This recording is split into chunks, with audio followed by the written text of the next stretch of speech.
नमस्कार, मी भीमराव कडाळे पाटील, BKP मराठीमध्ये आपलं सर्वांचं स्वागत. आज नवीन दिवस, नवीन विषय, नवीन दिवसाची नवीन अशी चर्चा. आज चर्चा घेऊन आलोय म्हणजे बघा, शिवसेना कुणाची, हा सुप्रीम कोर्टातला युक्तिवाद काल सुद्धा झाला दिवसभर. आता सुप्रीम कोर्टानं 2-3 दिवसांनी पुन्हा तारीख ठेवलेली आहे.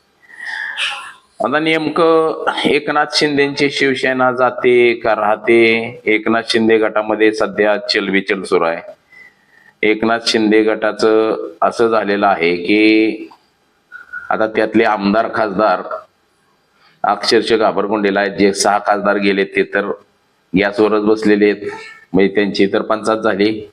आणि जे शिवसेनेचे एकनाथ शिंदेकडे आमदार खासदार नगरसेवक आहेत त्यांची सुद्धा अडचण होऊन बसलेली. जर धनुष्यबाण गोठवला गेला आणि हे जर अपात्र ठरवले गेले आणि ओटसोट पक्ष बदल करणारे जे लोक आहेत ह्यांना मात्र ह्या निकालानं मोठी चपराक बसल असं एकंदरीत सध्याचं वातावरण आपल्याला दिसतंय. तर नेमकं काल काय घडलं या केसमध्ये? कपिल सिब्बल यांचा युक्तिवाद नेमका कसा रोमांचक असा ठरलाय, त्याचबरोबर इतर गोष्टी काय झालेल्या आहेत त्या. हा वाद 2022 पासून कसा ठरलेला आहे? एकनाथ शिंदे 2022 ला कसा पक्ष घेऊन पळून गेले, त्यानंतरचा आता सुप्रीम कोर्टानं सुद्धा जे सांगितलं की बाबा बरंच सुप्रीम कोर्टाने सुद्धा टिप्पणी केली. त्यात जर काय काय टिप्पणी केली ते सुद्धा आपण बघणार आहोत. सुरुवातीपासून एकनाथ शिंदे आमदार पळवून घेऊन गेले, त्यानंतर निवडणूक आयोगावर सुद्धा ताशेरे ओढलेले सुप्रीम कोर्टाने. निवडणूक आयोगाची भूमिका, पुन्हा विधान परिषद अध्यक्षाची भूमिका आणि आता सुप्रीम कोर्टातला वाद, या संपूर्ण विषयावरती आज आपण चर्चा करणार आहोत. त्यासाठी हा संपूर्ण व्हिडिओ बघा आणि संपूर्ण व्हिडिओ बघितल्यानंतर आपल्या लक्षात येईल की नेमकं काय सुरू आहे. आणि आपण जर चॅनलवरती नवीन असाल तर पटकन चॅनल सबस्क्राईब करावा ही सर्वांना विनंती. आणि चला चर्चेला सुरुवात करूया. देशाच्या राजकारणामध्ये सर्वात मोठं बंड हे एकनाथ शिंदे यांनी केलं. जवळपास अख्खा पक्ष घेऊन गुवाहाटीला पळून गेले. एकनाथ शिंदेने 2022 मध्ये बंड केलं आणि 2022 ला सुरत आणि नंतर गुवाहाटीला निघून गेले. आता नाराज आमदार म्हणजे सरकारमध्ये शिवसेना बघा, उद्धव ठाकरे हे राज्याचे मुख्यमंत्री होते आणि आदित्य ठाकरे हे सुद्धा मंत्रिमंडळात होते आणि आदित्य ठाकरे हे निर्णय घ्यायचे असं काहीच मत होतं. मात्र परिस्थिती वेगळीच होती. एकनाथ शिंदे यांच्या ताब्यात सगळी शिवसेना उद्धव ठाकरेंनी दिली होती, एक विश्वासानं की एकनाथ हा आपला आहे. आणि ठाणे जिल्हा तर एकनाथ शिंदेच्या ताब्यात होताच होता. मात्र पूर्ण शिवसेनेचे सुद्धा सूत्र उद्धव ठाकरे आजारी असल्यामुळे एकनाथ शिंदेकडे दिली होती. आता शिवसेनेमध्ये ज्या निवडी होतात म्हणजे तालुका अध्यक्ष, तालुका संपर्क प्रमुख, तसंच जिल्हा संपर्क प्रमुख, महाराष्ट्राचा संपर्क प्रमुख, म्हणजे जो जिल्ह्याचा संपर्क प्रमुख आहे, जिल्ह्यातल्या सगळ्या आमदार खासदार कोणी असेल त्यांनी त्या संपर्क प्रमुखाला संपर्क करायचा. उद्धव ठाकरेंना भेटायचं जरी असेल तरी संपर्क प्रमुखाला सांगायचं. म्हणजे ही जी परिस्थिती शिवसेनेतली आहे हीच कुठंतरी शिवसेनेच्या मुळावरती उठलेली आहे. म्हणजे जो संपर्क प्रमुख आहे, एखादा जर एखाद्या माणसा आमदारावर नाराज असेल तर तो उद्धव ठाकरेंची किंवा शिवसेना प्रमुखांची भेटच घडवून देणार नाही. तर जसं इतर पक्षामध्ये आहे, डायरेक्ट आमदार नेत्याला भेटू शकतो, म्हणजे पक्षाच्या अध्यक्षाला भेटू शकतो, अशी पद्धत ही मनसेमध्ये आणि शिवसेनेमध्ये नाही. त्याच्यामुळं फुटीला कारणीभूत हे पक्ष त्या कारणामुळे ठरलेले आहे की डायरेक्ट संपर्क पक्षाच्या अध्यक्षाशी किंवा पक्षाच्या प्रमुखाशी होतच नाही. या खालच्या लोकांकडे तुमचं काय काम असेल खालच्यांना भेटा, ते खालचे करतील. आणि खालच्यानं नाही केलं तर वरच्याकडे जायचा विषयच येत नाही, वरच्याकडे जाऊच दिलं जात नाही. हे संपर्क प्रमुख जेव्हा सांगतील की साहेब असा भेटा येणार आहे, तेव्हा त्याला वेळ दिली जाते. 1 महिन्याची, 2 महिन्याची, 6 महिन्याची. मग त्यांनी 6-6 महिने वेटिंग करायचं. मात्र इतर पक्षामध्ये असं नाही, तुम्ही डायरेक्टली पक्षाच्या नेत्याला भेटू शकता. आणि अशाच काही कारणामुळं म्हणजे 2022 साली जेव्हा 19 साली उद्धव ठाकरे हे राज्याचे मुख्यमंत्री होते, त्या कार्यकाळामध्ये एकनाथ शिंदे यांच्याकडे ही शिवसेना दिलेली होती जवळपास. आणि त्याच एकनाथ शिंदेंनी भाजपच्या मदतीनं उद्धव ठाकरे यांचा घात केला. 40 आमदार, म्हणजे सुरुवातीला बघा 40 आमदार घेऊन उद्धव ठाकरे गुवाहाटीला, सुरतला पळून गेले, तिकडून गुवाहाटीला पळून गेले. सुरुवातीच्या काळात 36च होते, त्यांची संख्या जाताना 13च होते, त्याची 36 झाली, त्याची 40 झाली हळूहळू. आणि मंत्रिमंडळातलं जे मंत्रिमंडळ आहे हे मंत्रिमंडळ अख्खं इतर राहिलेलं सगळं मंत्रिमंडळ उद्धव ठाकरेंसोबत होतं.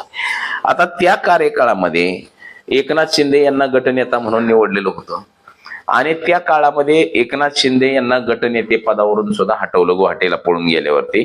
म्हणजे जे मंत्रिमंडळामध्ये मंत्री होते त्या मंत्र्यांच्या सहीनं एकनाथ शिंदेंना गटनेते पदावरून हटवण्यात आलेलं होतं त्याच काळामध्ये. मात्र पुन्हा एकनाथ शिंदे जेव्हा पळून गेले भाजपच्या मदतीनं, पुन्हा भाजपच्या मदतीनं महाराष्ट्रामध्ये मुख्यमंत्री झाले. त्यांनी त्यांचा स्वतःचा प्रतोद नेमला त्या आमदारांमध्ये. त्या आमदारानं राहिलेले जे आमदार उद्धव ठाकरे यांचे आदित्य ठाकरे सहित होते त्या सगळ्यांना अपात्र व्हीप बजावला, अपात्र करा म्हणून मागणी केली. आणि उद्धव ठाकरेंच्या आमदारांना जे प्रतोद होता त्या प्रतोदानं सुद्धा यांना अपात्र करा असं पत्र विधानसभा अध्यक्षाला लिहिलेलं होतं. त्यावेळेस नरहरी झिरवळ हे उपाध्यक्ष होते आणि त्यांच्याकडे तो सगळा कार्यभार होता. काँग्रेसचे नाना पटोले जे अध्यक्ष होते त्यांनी राजीनामा दिला होता. काहीच कारण नसताना त्यांनी प्रदेशाध्यक्ष झाले म्हणून राजीनामा दिला. त्यानंतर मात्र दुसरा विधानसभा अध्यक्ष नेमणूकच झाली नाही. त्यानंतर पक्षाची पडझड सगळी होत गेली आणि पक्ष फुटून गेला. आता त्याच कार्यकाळामध्ये जर इतर गोष्टी झाल्या असत्या तर मात्र बराच फरक पडला असता. आता त्या कोणत्या गोष्टी? उद्धव ठाकरे यांनी घाईगडबडीनं राजीनामा दिला मुख्यमंत्री पदाचा. सुप्रीम कोर्टाचं असं मत होतं की तुम्ही राजीनामा द्यायला नको होता, आम्ही तुम्हाला परत आणणार कसं? तुम्ही जर राजीनामा दिला नसता तर आम्ही पुन्हा तुम्हाला आणला असतो. विधान परिषद उपसभापती कामकाज पाहत होते, हे सगळ्यांना आम्ही परत आणलं असतं. आता तुम्हाला परत आणता येत नाही. म्हणजे ह्या ज्या काही चुका झाल्या, नाना पटोलेंचा राजीनामा, उद्धव ठाकरेंचा राजीनामा, ही एक त्या काळातली त्या पक्षांची चूकच होती. तर एकनाथ शिंदे हा सगळा पक्ष घेऊन पसार झाले, गुवाहाटीला गेले आणि त्यानंतर आल्यानंतर म्हणले की आम्ही शिवसेना वाचवायसाठी गेलो, त्याच्यासाठी गेलो, हे कारण ते कारण असं सांगितलं गेलं. मात्र ते सगळं थोतांड होतं. भाजपच्या मदतीनं उद्धव ठाकरेंच्या पक्षाचा काटा काढायचा होता आणि उद्धव ठाकरेंच्या भाजपला सुद्धा शिवसेना संपवायची होती, अमित शहाला सुद्धा शिवसेना संपवायची होती, नरेंद्र मोदींना सुद्धा शिवसेना संपवायची होती. म्हणून हे सगळं रचलेलं कुबाड कट कारस्थान होतं. आता सुप्रीम कोर्टामध्ये याबाबत आता सुनावणी सुरू आहे. आता हे झालंय असं की धनुष्यबाण आणि शिवसेना पक्ष, आता आमदार अपात्रतेचा जो निर्णय होता तो विधानसभा अध्यक्षानं कोणालाच अपात्र केलं नाही. उद्धव ठाकरे गटाची बी अपात्र केली नाही ती, शिंदे गटाची बी अपात्र केली नाही ती, आणि हे अपात्र केली नाही ती. त्यानंतर हा वाद सुप्रीम कोर्टामध्ये गेला. सुप्रीम कोर्टाचा निकाल आला की विधानसभा अध्यक्षानं निर्णय घ्यावा. पुन्हा विधानसभा अध्यक्षानं काहीच निर्णय घेतला नाही म्हणून परत ते प्रकरण सुप्रीम कोर्टामध्ये गेलं आणि सुप्रीम कोर्टाचा अद्याप निकाल आला नाही. आता ह्याच्यामध्ये केसेस अशा आहेत की आमदार अपात्रतेचं प्रकरण वेगळं आहे, धनुष्यबाण आणि शिवसेनेचं प्रकरण वेगळं आहे, आणि 6 खासदारांनी जी आता बंडखोरी केली हे सुद्धा प्रकरण वेगळं आहे. तर सुरुवात अशी आहे की धनुष्यबाण आणि शिवसेना कोणाची, हा वाद निवडणूक आयोगाकडं, म्हणजे देशाचं इलेक्शन कमिशनर, त्यांच्याकडे हे प्रकरण सुरू. आता इलेक्शन कमिशनरकडे हे प्रकरण दाखल झालं की शिवसेना आमची. आता यावरती निवडणूक आयोग काय निकाल देणार याकडे लक्ष लागलं होतं देशाचं. मात्र बऱ्याच जणांना असं वाटलं होतं की निवडणूक आयोग हा भारतीय जनता पक्षाच्या ताटाखालचं मांजर आहे आणि त्यामुळं तो एकनाथ शिंदेच्या बाजूने निकाल देणार. तर झालं तसंच. निवडणूक आयोगानं सांगितलं की विधिमंडळ कामकाज म्हणजे आमदार खासदार कुणाकडे जास्त आहेत, आमदार याची संख्या बघितली. आता त्या काळामध्ये संख्या एकनाथ शिंदेकडं 40-42 वरती गेली होती, 50 वरती, आणि त्यामुळं एकनाथ शिंदेंना तो पक्ष देऊन टाकला आणि धनुष्यबाण सुद्धा दिला. आता सुरुवातीच्या काळामध्ये निवडणूक आयोगानं ते धनुष्यबाण गोठवला होता. एकनाथ शिंदेना ढाल तलवार दिली, उद्धव ठाकरेंना मशाल चिन्ह दिलं होतं. मात्र त्याचा जो निकाल दिला वर्षभराने, तो निकाल एकनाथ शिंदेच्या बाजूनं दिला. एकनाथ शिंदेना धनुष्यबाण आणि शिवसेना नाव हे देण्यात आलं. आता तो वाद सुद्धा सुप्रीम कोर्टात गेला. चंद्रचूडांच्या काळामध्ये ते केस तिथं सुद्धा दाखल झाली. चंद्रचूड यांनी तात्काळ सुनावणीस नकार दिला. त्यानंतर त्यांनी हे प्रकरण पेंडिंग पेंडिंग पेंडिंग पेंडिंग ठेवत ठेवत 2-4 जजेस बदलले. आता याच कार्यकाळामध्ये आता लगोलग सुनावणी घेण्याचं कारण काय, तर ते सुद्धा आपण जाणलं पाहिजे. आता दिल्लीच्या जंतर मंतरवरती भारतीय जनता पक्षाच्या विरोधामध्ये आंदोलन झालं जनजींचं. त्यामध्ये धर्मेंद्र प्रधानाचा राजीनामा झाला. आता जे कॉक्रोच जनता पार्टी आहे, कॉक्रोच जनता पार्टीचे संस्थापकच सुप्रीम कोर्ट आहे असं म्हणायला लागेल. सुप्रीम कोर्ट जर म्हणलं नसतं की हे कॉक्रोच आहेत, हे त्रास देतात, तेव्हापासूनच त्या पार्टीचा उगम झाला. अभिजित देपके नावाच्या एका तरुणानं कॉक्रोच जनता पार्टी काढली आणि बघता बघता त्याचे 23 मिलियन 25 मिलियन 30 मिलियन फॉलोअर झाले. म्हणजे जगात कुठल्याच पक्षाकडे एवढे फॉलोअर्स आजपर्यंत नाहीत, जे भारतीय जनता पक्षाकडे सुद्धा नाही. भारतीय जनता पक्ष जेमतेम 8-9 मिलियन मध्ये आहे. काँग्रेस सुद्धा त्या दरम्यानच आहे. मात्र हे 30 मिलियन वरती जाऊन पोहोचले. आता सुरुवातीला त्यांनी आंदोलनाची हाक दिली. अभिजित देपके अमेरिकेतनं दिल्लीला देशामध्ये आला, भारतामध्ये दिल्ली विमानतळावरती उतरला आणि तसंच तो आंदोलन स्थळी गेला. सुरुवातीचं आंदोलन झालं त्यावेळेस एक 3-4 हजार लोक होती. मीडियानं दाखवलं नाही अजिबातच, म्हणजे गोदी मीडिया आहे तिनं काहीच दाखवलं नाही ती प्रकरण. गोदी मीडिया म्हणले की हे दाखवायचंच नाही. मात्र युट्यूब चॅनल्सनी ते कव्हर केलं. त्यानंतर त्यांनी उपोषण सोडलं आणि 5-6 दिवसांनी परत तारीख दिली की आम्ही ह्या तारखेला उपोषणाला बसणार. मग त्यामध्ये सोनम वांगचुक उतरले. सोनम वांगचुक उपोषणावरती बसले आणि जनजीय सगळा देशातून एकत्र आला. 20 तारखेच्या दरम्यान त्या आंदोलकांवरती लाठी हल्ला झाला. अमित शहानं लाठी हल्ला करायला लावला, दगड फेकली, खिडे असलेल्या काट्याने मारणं, एअरगन चालवली, AK-47 AK-47 मधनं गोळीबार केला. 2-3 विद्यार्थी मरले त्याच्यामध्ये. म्हणजे ह्या सगळा प्रकार घडला आणि देशामध्ये उद्रेकाची लाट पसरली. म्हणजे भारतीय जनता पक्षाचा माणूस दिसला की लोक हाणायला लागले आणि ह्याचाच धसका सुप्रीम कोर्टाने घेतला.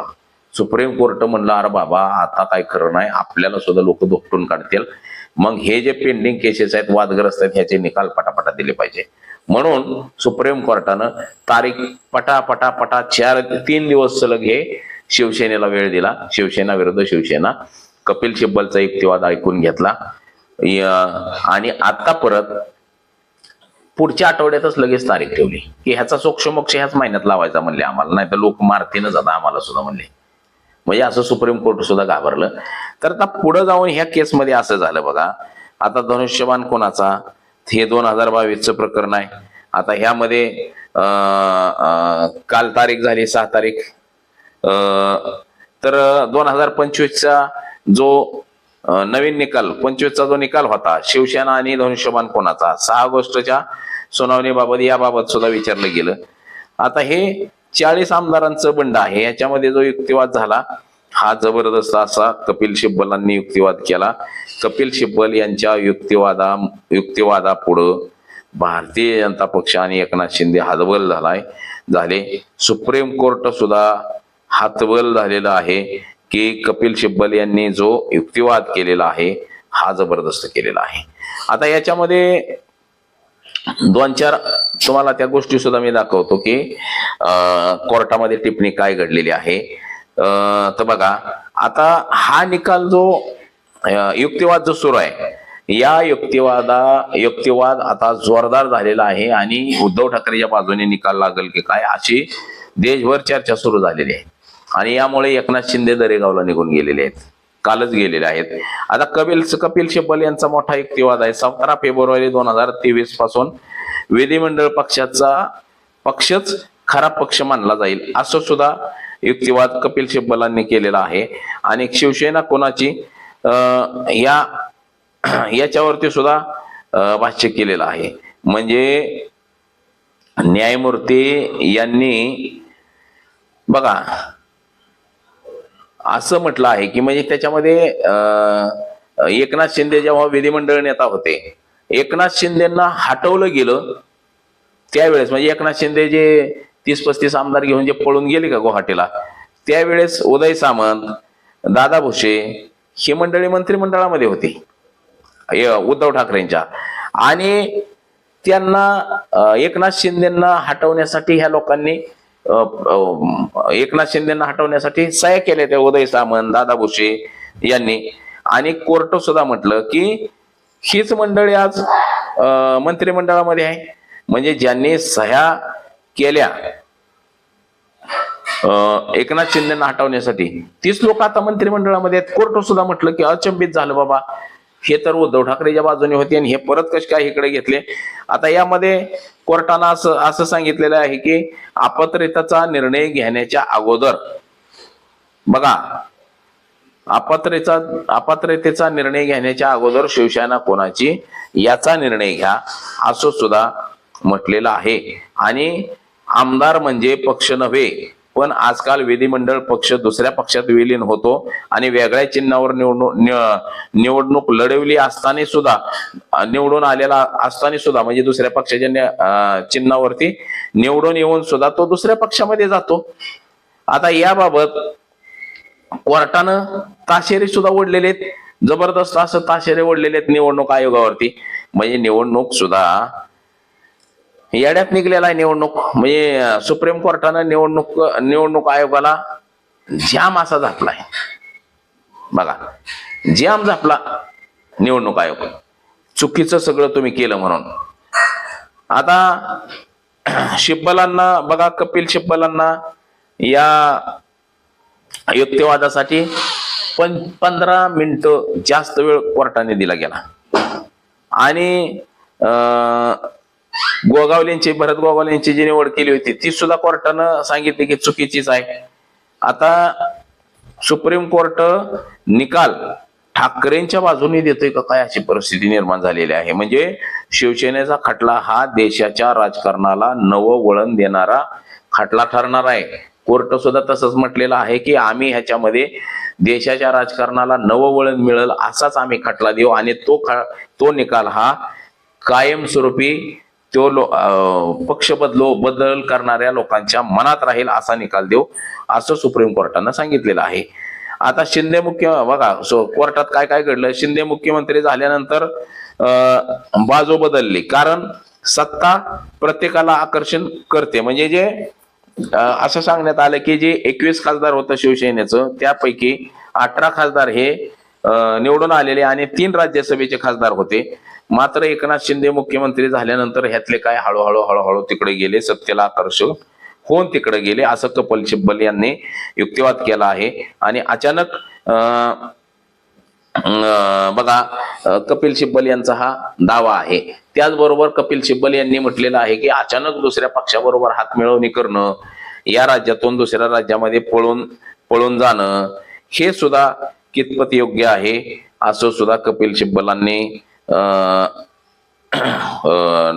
सिब्बलांचा दावा आहे. त्याचबरोबर अपात्रतेची कारवाई पूर्ण होऊन नवीन विधानसभा अस्तित्वात आल्यानंतर पक्ष चिन्हाचा मुद्दा दुय्यम ठरू शकतो, असं सुद्धा कपिल सिब्बल हे म्हटलेले आहे. त्यानंतर कपिल सिब्बलांनी हे दावे केलेले आहेत. तसंच या निर्णयामुळं आमचे पक्षचिन्ह हिरावून घेतले गेले आणि राज्यात बेकायदेशीर सरकार स्थापन झालं, असं सुद्धा कपिल सिब्बल म्हटलेले आहेत. त्याचबरोबर निवडणूक आयोग फार तर सुधारात्मक उपाय सुचवू शकतो. पक्ष संघटना बेकायदेशीर ठरवण्याचा अधिकार निवडणूक आयोगाला अजिबात नाही, हा सुद्धा मुद्दा महत्वाचा सुप्रीम कोर्टामध्ये ठरलेला आहे. म्हणजे निवडणूक आयोगानं जे चिन्ह आणि पक्ष हा एकनाथ शिंदेना दिलं, त्यावरती सुद्धा कपिल सिब्बलांचा युक्तिवाद हा मोठा ठरलेलं आहे, ऐतिहासिक ठरलेलं आहे की जे लोक पळून गेले ते पक्षाचे मालक होऊ शकत नाहीत. पक्षाचा नेता हा विधिमंडळ विधिमंडळ नेता कोणाला करायचं तो ठरवत असतो किंवा पद निवडी हे सगळं करत असतो. आणि उद्धव ठाकरे यांची जी निवड आहे ही सगळ्या बोर्डनं मिळून केलेली आहे. जे शिवसेनेचं जे काय संचालक मंडळ आहे या सगळ्यांनी मिळून केलेली आहे. तर एकनाथ शिंदे यांची निवड या आमदारांनी केलेली आहे. म्हणजे आमदार खासदार जे एकनाथ शिंदेसोबत गेलेले होते ते शिवसेनेचे मेन संचालक बोर्डातले सदस्य होऊ शकत नाहीत असं कोर्टाचं ठाम मत आहे त्यावरती. आणि दुसरं सुद्धा कपिल सिब्बलांचा जो युक्तिवाद आहे 17 फेब्रुवारी 2023 ला निवडणूक आयोगानं पक्ष चिन्ह शिंदे गटाला दिलेलं आहे हे सुद्धा त्यांनी सांगितलेलं आहे. तर 26 जुलै 2022 ला बैठक पार पडली होती. या बैठकीत अध्यक्षपद स्वतः एकनाथ शिंदे यांनी भूषवलं. म्हणजे मी तुम्हाला जे सांगितलं मगाशी तर की एकनाथ शिंदेची अध्यक्षपदाची निवड कोणी केली, हे पळून गेलेले जे आमदार होते त्यांनीच ठरवलं एकनाथ शिंदेंना शिवसेनेचा अध्यक्ष. शिवसेनेचा जो मूळ अध्यक्ष आहे त्याचा राजीनामा आलाय का शिवसेनेचा पक्ष अध्यक्ष पदाचा, तर तो अजिबात आलेला नाही. आता याच्यामध्ये सुप्रीम कोर्टाचं सुद्धा न्यायमूर्ती असं म्हणतात की ही लोक तेव्हाच अपात्र व्हायला पाहिजे होती. म्हणजे हे कोण म्हणतंय की सुप्रीम कोर्ट म्हणतंय की त्याच वेळेस यांना अपात्र करायला पाहिजे होतं परंतु केलं गेलं नाही अशी सुद्धा खंत सुप्रीम कोर्टाने व्यक्त केलेली आहे. म्हणजे ह्या सगळ्या गोष्टीमुळे एकनाथ शिंदेची अडचण वाढलेली आहे. आता कायदेतज्ञ बघा आता अपात्रतेचा निर्णय आणि पक्षचिन्ह ह्या दोन वेगळ्या गोष्टी आहेत असं सुद्धा सुप्रीम कोर्ट म्हणतंय. आणि कपिल सिब्बल यांनी जे दावे केलेले आहेत प्रतिदावे केलेले आहेत वेळोवेळी यामुळं एकनाथ शिंदेची शिवसेना ही अडचणीत आलेली आहे. आणि एकनाथ शिंदेकडून शिवसेना ही उद्धव ठाकरे यांच्याकडे जाते की काय असं एकंदरीत दिसते. कपिल सिब्बल यांचा जो युक्तिवाद जोरदार झालेला आहे आणि त्यामुळं निवडणूक आयोगाला झटका बसलेला आहे, फटका बसलेला आहे मोठा. आणि निवडणूक आयोगावरती सुद्धा सुप्रीम कोर्ट नाराज झालेला आहे. शिवसेना पक्ष आणि नाव यावर सुप्रीम कोर्ट विचार करतय.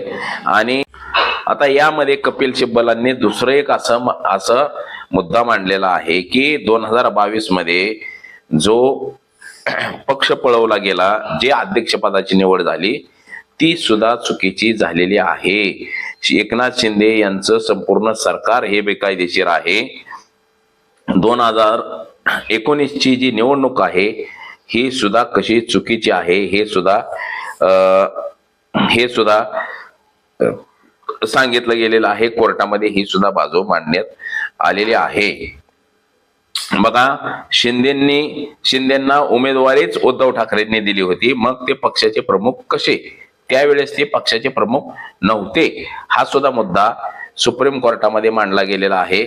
म्हणजे एकनाथ शिंदे अध्यक्ष नव्हते, एकनाथ शिंदेंना आमदार उद्धव ठाकरेंनी केलं, उद्धव ठाकरेंनी त्यांना तिकीट दिलं आणि ते निवडून आले. असे जवळपास 25 मुद्दे हे कपिल सिब्बल यांनी कोर्टात मांडलेले आहेत. आणि हे 25 मुद्देच एकनाथ शिंदेंना झटका देऊ शकतात. 25 मुद्देच देशाच्या राजकारणाला कलाटणी देऊ शकतात अशी स्थिती आहे.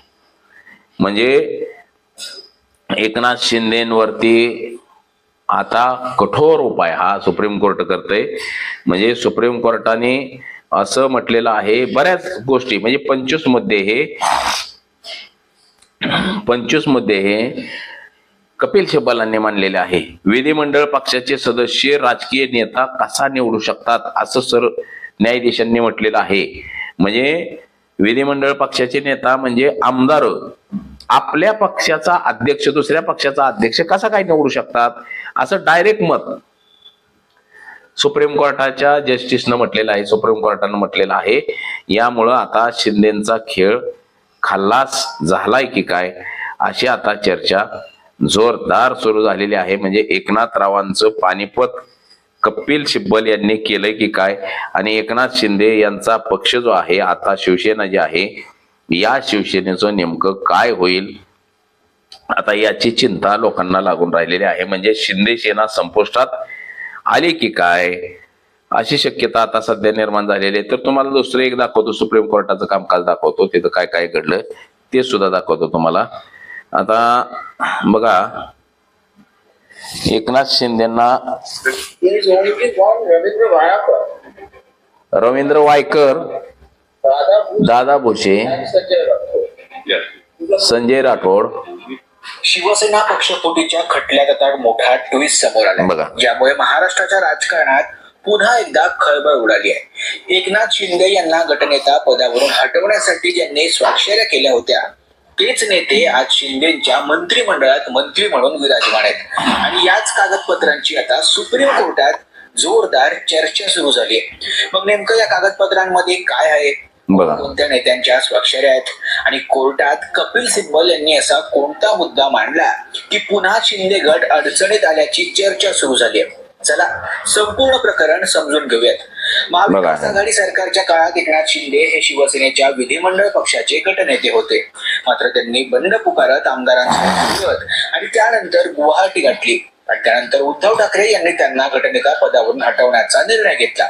मात्र आता त्या निर्णयाची संबंधित काही महत्वाची कागदपत्र समोर आली आहेत. या कागदपत्रांनुसार उदय सामंत यांनी अनुमोदक म्हणून स्वाक्षरी केली होती, तर संजय राठोड, दादा भुसे आणि सध्याचे खासदार रवींद्र वायकर यांच्याही स्वाक्षऱ्या त्या प्रस्तावावर आहेत. 4 लोकांचे हे सर्व नेते आज एकनाथ शिंदे यांच्या पक्षात असून अनेक जण मंत्रिमंडळात मंत्री आहेत. म्हणजेच ज्यांनी एकेका गटनेता पदावरून हटवण्याला पाठिंबा दिला तेच आज त्यांच्या नेतृत्वाखाली काम करतायत. याच मुद्द्याचा आधार घेत ठाकरे गटानं सुप्रीम कोर्टात जोरदार युक्तिवाद केलाय. ज्येष्ठ वकील कपिल सिब्बल यांनी की शिवसेना हा राजकीय पक्ष आहे आणि विधिमंडळ पक्षाचा नेता नेमण्याचा किंवा हटवण्याचा अधिकार पक्षप्रमुख असतो. म्हणूनच उद्धव ठाकरे यांनी पक्षप्रमुख म्हणून एकनाथ शिंदे यांना गटनेता पदावरून हटवलं होतं असा दावा सिब्बल यांनी केला. यावेळी सुप्रीम कोर्टानं एक महत्वाचा प्रश्न विचारला, गटनेता पदावरून हटवताना विधिमंडळ सदस्यांच्या स्वाक्षऱ्या होत्या का? या प्रश्नावर कपिल सिब्बल यांनी स्पष्ट भूमिका मांडली. ते म्हणजे विधिमंडळ पक्षापेक्षा राजकीय पक्ष मोठा असतो, त्यामुळे पक्षप्रमुखांनी घेतलेला निर्णय महत्वाचा ठरतो. याचबरोबर सिब्बल यांनी आणखी एक महत्वाचा मुद्दा मांडला. त्यांनी सांगितलं की 2018 मध्ये पक्ष घटनेत झालेले बदल आणि उद्धव ठाकरे यांना मिळालेला पक्षाच्या नेते, उपनेते, जिल्हा प्रमुख, संपर्क प्रमुख यांचा पाठिंबा याबाबतची सर्व कागदपत्र निवडणूक आयोगाकडे आधीच सादर करण्यात आली होती. म्हणून पक्षाची अधिकृत बाजू स्पष्ट असल्याचा दावा त्यांनी कोर्टात केला. आता या सर्व घडामोडींमुळे शिवसेना पक्ष आणि धनुष्यबाण चिन्हाच्या वादाला पुन्हा वेगळं वळण मिळालंय. समोर आलेली कागदपत्र आणि कोर्टातील युक्तिवाद अंतिम निकालावर किती परिणाम करतात याकडे आता संपूर्ण महाराष्ट्राचं लक्ष लागलंय. आगामी सुनावणीमध्ये सुप्रीम कोर्ट कोणती निरीक्षणं नोंदवतं आणि या खटल्याला कोणतं नवं वळण मिळतं हे पाहणं महत्वाचं ठरणार आहे. म्हणजे या प्रकरणामध्ये कमेंट मध्ये कसं बघा हे झालंय. आणि दुसरं एक तुम्हाला सांगतो, आता एकनाथ शिंदे हे नरेगावला निघून गेलेले आहेत. म्हणजे कोर्टानं अक्षरशः उपमुख्यमंत्री एकनाथ शिंदे हे नरेगावला या गावी मुक्कामी आलेले आहेत. हा त्यांचा जो दौरा आहे हा खासगी दौरा मानला जातोय. नरेगावला निघून गेले ते. ह्या घडामोडी होत असताना उपमुख्यमंत्री एकनाथ शिंदे हे या दरेगावी आल्यामुळे हा दौरा पुन्हा एकदा चर्चेत आलेला आहे. कारण शिवसेनाचे चिन्ह आणि शिवसेना पक्ष नेमका कुणाचा यावर सुनावणी आज पार पडते. ती सुनावणी कदाचित अंतिम सुनावणी आहे. म्हणजे एकनाथ शिंदे दरेगावला गेले निघून. आता निकाल बघा, आशिम सर्वोदयांचं तुम्हाला मी दाखवतो. आशिम सर्वोदय काय म्हणतात ते. हा निर्णय मी आधीपासून सांगतोय की हा निर्णय संविधानाच्या दृष्टीने बाळासाहेब ठाकरे यांच्याच बाजूने लागायला पाहिजे, तशी अपेक्षा संविधानाची आणि लोकशाहीची आहे. परंतु कोणी जबाबदारी झटकण्याचा प्रयत्न मुद्दामून केला तर आपल्याला सांगता येत नाही की एखादा वेगळा निर्णय सुद्धा येऊ शकतो. म्हणजे सुप्रीम कोर्टानं जर शिंदेच्या बाजूने निकाल द्यायचं ठरवलं तर त्यांचं काम आहे की त्यांनी न्यायालयाला न्यायापर्यंत घेऊन जाण्यासाठी, न्यायाच्या दरवाजापर्यंत नेण्यासाठी आणि सत्य दाखवण्यासाठी स्वतःच्या बुद्धिमत्तेचा वापर केला पाहिजे. न्यायालयावर असत्याचं पांघरून टाकण्यासाठी काही वकील हे काम करत असतात आणि आसम सर्वोदयांचा सुद्धा दावा आहे. तर तुम्हाला निवडणूक आयोगाची चूक काही झालेली संपूर्ण लोकशाहीच्या या प्रक्रियेमध्ये हे निर्णय देताना इलेक्शन कमिशनची झालेली जो प्रकर्षण आहे उजेडास आलेली आहे. वेगवेगळ्या मुद्द्यांवर जिथं जिथं सरन्यायाधीश आणि न्यायाधीश विचारतायत त्या बेंच मधले, तिथे कपिल सिब्बल साहेब कामत यांनी जी उत्तरं दिली आहेत ती निवडणूक आयोगाची चूक झाली असं सगळेजण आता म्हणायला लागलेले आहेत. तर बघा संजय राऊत यांचं काय मत आहे ते सुद्धा मी तुम्हाला सांगतो. संजय राऊत आता म्हणायला लागलेले आहेत की